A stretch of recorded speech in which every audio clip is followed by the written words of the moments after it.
के नामो निशान खत्म कर दिया और जिन्होंने पत्थरबाजों को जेलों के अंदर पहुंचा दिया, ऐसे व्यक्ति के दर्शन करके हम पुण्य के भागीदार हैं। आज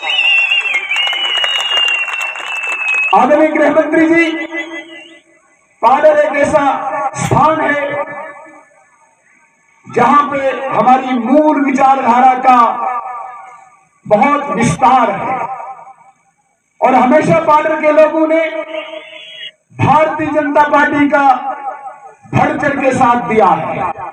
तब भी दिया है जब भारतीय जनता पार्टी के लिए कभी लग भी नहीं रहा था कि भारतीय जनता पार्टी की जीत होगी।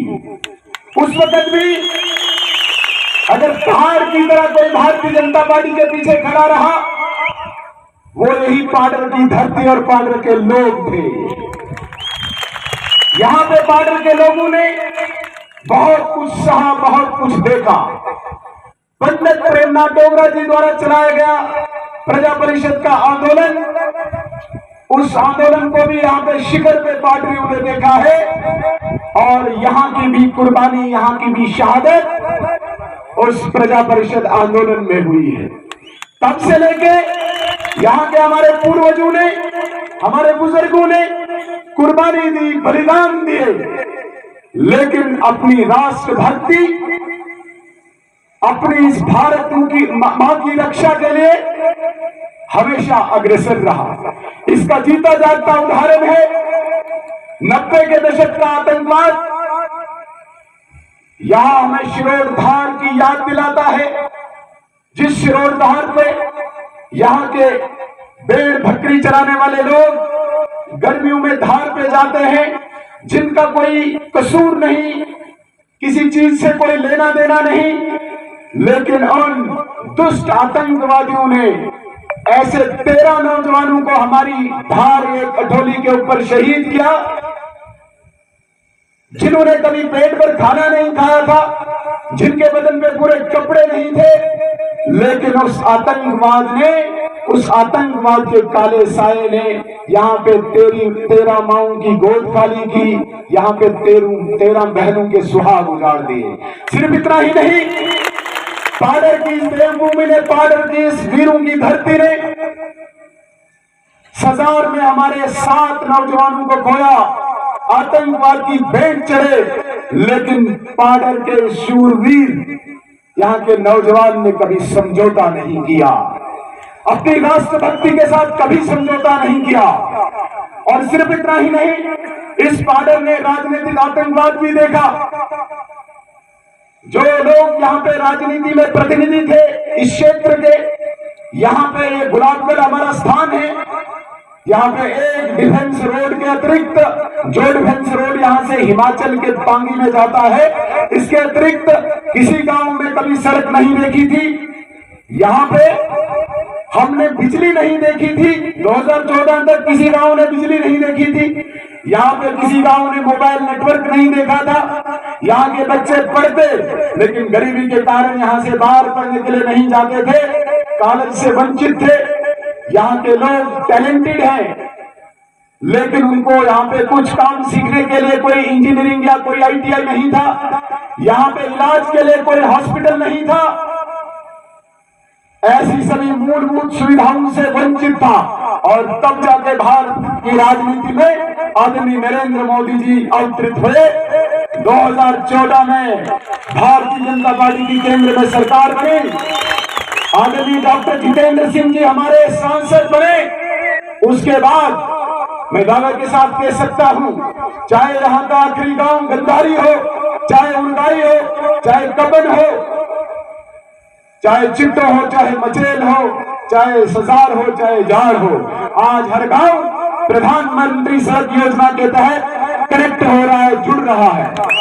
और मुझे कहने में बड़ी खुशी हो रही है कि पाडर में इस गुलाबगढ़ के अतिरिक्त आज अगर हम मचेल के आखिरी कोने में भी जाते हैं, आज वहां पे हम गर्मियों में भी और सर्दियों में भी बल्ब चलते देखते हैं, बिजली देख रहे हैं। सिर्फ मचेल में नहीं, आज आखिरी कोना जो बुद्धिस्ट गांव हमारा हांगो है, हलोती है, उसमें भी आप आज बिजली पाएंगे। मैं अभी 2 दिन पहले सुनचाम में था, जहां पे हमारी सफायर माइन है। उस सुनचाम में भी वहां से मोबाइल नेटवर्क चलता है। इससे बड़ी बात और क्या हो सकती है? जहां गुलाबगढ़ में हम मोबाइल कॉल के लिए तरसते थे, वहां आखिरी कोने में सुनचाम में भी आज मोबाइल हमारा चल रहा है। मेरे नौजवान दोस्तों, मेरी माताओं, मेरी बहनों, मेरे बुजुर्गों, आपको भारत सरकार ने यहाँ पे कॉलेज दिया। जब यहाँ की प्रदेश सरकार ने पाडर को वंचित किया कॉलेज से, तब यही हमारी भारतीय जनता पार्टी की सरकार थी, आदरणीय नरेंद्र मोदी जी तथा डॉक्टर जितेंद्र सिंह जी के प्रयासों से यहाँ पे रूसा के तहत कॉलेज एस्टेब्लिश हुआ, स्थापित हुआ।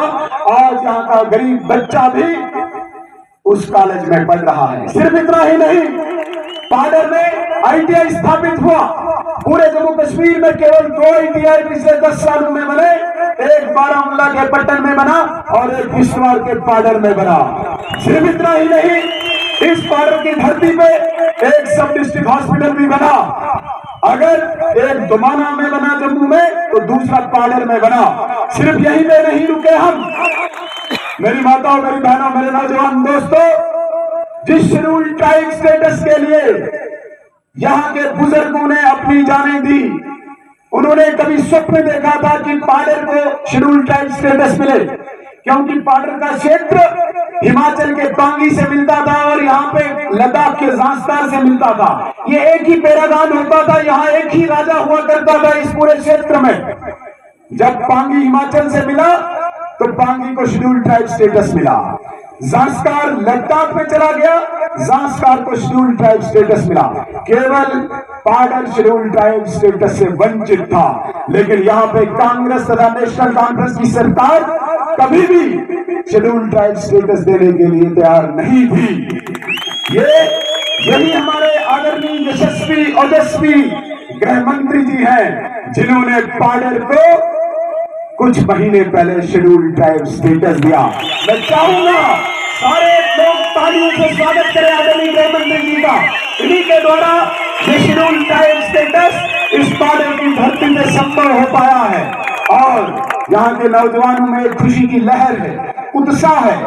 आज ये पिछड़ा हुआ क्षेत्र, मैं तो कहता हूं कि ये आखिरी कोना है भारत का और भारत की संस्कृति का भी ये सीमा है। जब इस बॉर्डर के पार जाते हैं, किश्तवाड़ के बॉर्डर के पार हम चले जाते हैं, भारत की संस्कृति को तोड़ने के लिए वहां पे एक देश द्वारा प्रायोजित आतंकवाद है, जिसने उसको वहां पे रोक के रखा है। मेरी माताओं, मेरी बहनों, मेरे नौजवान दोस्तों, आज आदरणीय गृह मंत्री जी यहाँ पे आए हैं। आपके यकीन माने, पाडर जिस स्पीड से, जिस गति से तरक्की कर रहा है, यहाँ पे मूलभूत सुविधाएं लगभग पूरी हो गई हैं और मुझे कहने में बिल्कुल परहेज नहीं, आदरणीय डॉक्टर जितेंद्र सिंह जी के अथक प्रयासों के द्वारा बहुत जल्दी आप पाडर में भी करथल 2 हाइड्रोइलेक्ट्रिक प्रोजेक्ट खुलते हुए देखेंगे। जिस करथल 2 को स्वर्गीय अटल बिहारी वाजपेयी जी की सरकार ने इन्वेस्टिगेट किया था और प्रोजेक्ट बनने के लिए सारी औपचारिकताओं को, फॉर्मेलिटीज को पूरा किया था। बदकिस्मती से कांग्रेस की सरकार ने जिस प्रोजेक्ट को रोका, आज भारतीय जनता पार्टी की सरकार लगभग तैयार है। ये प्रोजेक्ट यहाँ पे खुलेगा। ये सिर्फ भारत को बिजली नहीं देगा, ये यहाँ पे 2200 नौजवानों को रोजगार भी देगा और उन नौजवानों को जो नौजवान मजदूरी करते हैं, पत्थर तोड़ते हैं, रेत ढोते हैं, ऐसे सभी नौजवानों को यहाँ पे रोजगार मिलेगा। ये मैं इस मंच से विश्वास आपको दिलाता हूँ। यहाँ के शेड्यूल ट्राइब स्टेटस मिलने के बाद आज यहाँ का विद्यार्थी बाहर पढ़ता है। मेरा एक यहाँ पे मित्र, अभी वो कह रहे थे कि मेरी बेटी PhD बेंगलोर में कर रही है। मुझे बड़ी चिंता थी कि मैं कहां से इतना खर्चा पूरा करूं। मेरी बेटी बेंगलोर में PhD कर रही है, तो अचानक मेरी बेटी ने मुझे फोन किया कि पापा, मेरे खाते में 35,000 रुपया महीना आना शुरू हो गया।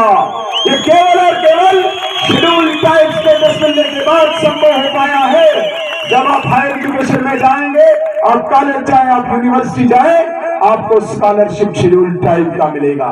सिर्फ इतना ही नहीं, आपको अनेकों भर्तियों में प्राथमिकता मिलेगी, विशेषकर हमारी जो अर्धसैनिक बल है, जो पैरामिलिट्री है, उसकी भी भर्तियां लगातार यहाँ पे होंगी और इस पाडर क्षेत्र को शेड्यूल ट्राइब लोगों को उसमें प्राथमिकता मिलेगी। मुझे पूरा यकीन है कि पाडर का जो एक फ्रेम था, जिसमें यहाँ का डिग्री कॉलेज था, यहाँ का ITI था, यहाँ का सब डिस्ट्रिक्ट हॉस्पिटल था, यहाँ का शेड्यूल ट्राइब स्टेटस था, और सबसे बड़ी बात, जिस इस दूर दराज क्षेत्र को किश्तवाड़ कॉन्स्टिट्यूंसी के साथ मिला के सभी विकास कार्यों से वंचित रखा था, आदरणीय गृह मंत्री जी के आशीर्वाद के द्वारा और परिसीमन कमीशन के द्वारा इस पाडर को अलग विधानसभा मिलने के बाद एक नया आयाम वहां पर स्थापित हुआ है। और मुझे पूरा यकीन है कि जितना विकास अब पाडर में होगा, ये नंबर 1 पे इस जम्मू कश्मीर यूनियन टेरिटरी का विधानसभा क्षेत्र होगा, इतना मुझे पूरा यकीन है।